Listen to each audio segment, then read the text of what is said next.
I said, as the deer panted for the water, so my soul longeth after thee.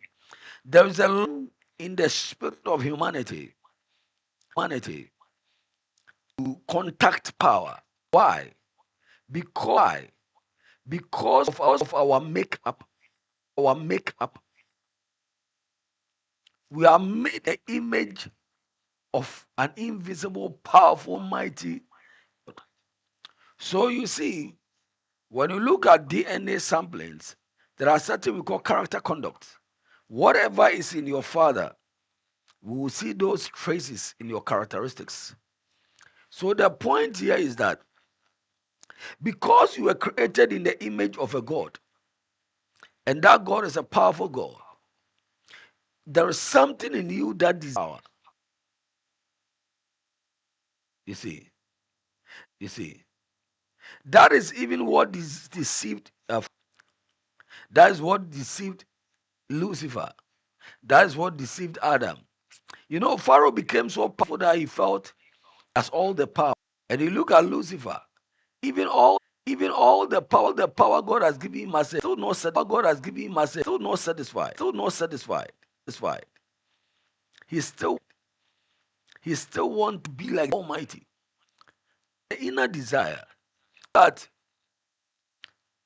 all what God has given him, he still desired for power. The quest for power is in that God has created, especially we humans, that his image. So when you look at Psalm 82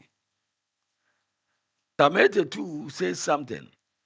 It says, it is written that ye, ye are gods.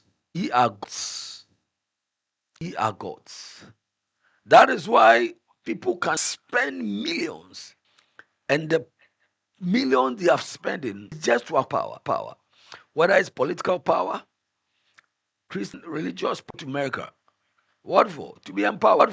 To be empowered. People spend millions to go to Israel as a pilgrim. To be empowered. We travel. We travel to places. I went all the way to Nigeria to see Prophet TV Joshua. Sorry, Jericho. What for? For power.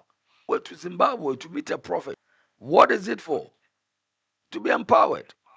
You go all the way from Accra to Adumfa, which is about 3-4 hours away from Accra, all for power. So it is in our DNA to look for power. And the power, the reason why it's very important is that it gives you might. To the north, do everything for power because they will challenge you. I remember 25 years ago when I went to Garu to do crusade for the Church of Pentecost. Get to the city, they will come and steal and see if you are a man of God. Otherwise, but you know what, family? Family. When I went, when you are sitting, they will put it around you, and one will pull it from the other side. If he's able to go through, then. But when I went, I declared that no witch is flying here as much as I'm here for a crusade. I One of the general secretary of the witches, so he's flying witches. So he's flying. When he got to where we are doing the program at the Church of Pentecost, he did. The guy fell physically, naked, with fire in his mouth, and he confessed that he was flying. But when he got to the Church of Pentecost, where the program was going on, a mightier force hit him. So because of that, all the people in Sabila came out. They want to see who is this young man of God, who God is using so mightily like that. I went to Boko. The king of Boko, they say, is very powerful those times. And according to them, when we are doing a crusade, they will turn into water and whatever. But when they saw what God was doing, before I know those days, the king of Boko and the wife of the Boko, they became Pentecost members. I went to Wudana. He had two children who are mentally derailed. The moment they saw me, they slept. And when they got up, the madness has left. And funny enough, these Muslims on Friday didn't go to mosque. They all came to Pentecost when we were doing the section. The mosque was closed for the first time. And there are Muslim women who, by the grace of God, have twins and all kinds of miracles when you go there. But I'm talking about the one in Garu. The Garu one, the guy came to tempt, but when he saw the power during the crusade, they said he brought his opposite. Then I declared that there was a guy, your name is so and so, you are doing this, and then the power of God doing this, and then the power of God lifted him. When he felt that no, nobody has ever lifted him to fall like that. So if that be the case, that means there is power. So he decided to come. So they took her to their house, and he had brothers who are mental patient prayer instantly. All the mental case for Pentecost. The fetish priestess herself brought me 4 goats, 2 lambs. What he said, he told the Pentecost pastor that they know that they cannot save the town, but that young man that has come, God will use to save the town. And that is how um, the entire city came to the said. We went to Nana, the pastor's wife. The angel they brought, when is he going back to heaven? They thought I wasn't human. Why? There is the quest for power. Everybody is looking for power. Everybody. And is it wrong? No. It's because we are God.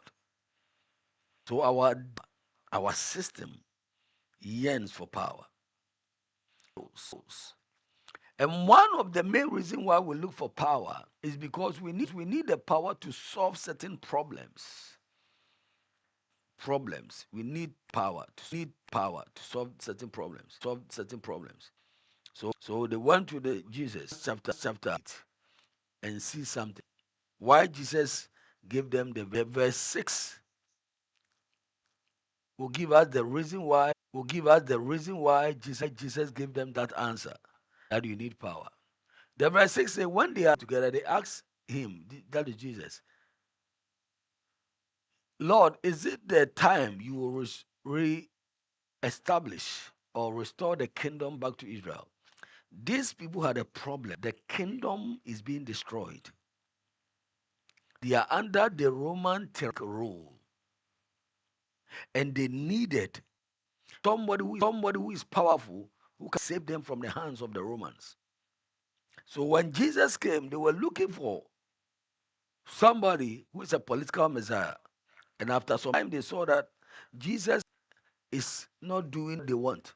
He has healed the cast out demons, but they are still under bondage, and they want to be free. So they asked him, will you restore the kingdom?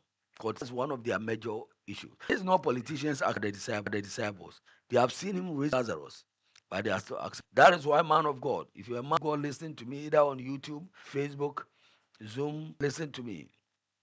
People will come to your church. You will preach the messages. If they don't see the power of work, they will still come and ask you questions. Man of God, when will you visit us? It's very important. You should understand this. Because the Bible says, these signs and wonders shall follow us. So the fact that you are teaching, you are not the best teacher than Jesus. Jesus is a teacher. He's called Rabbi. He's a didasco.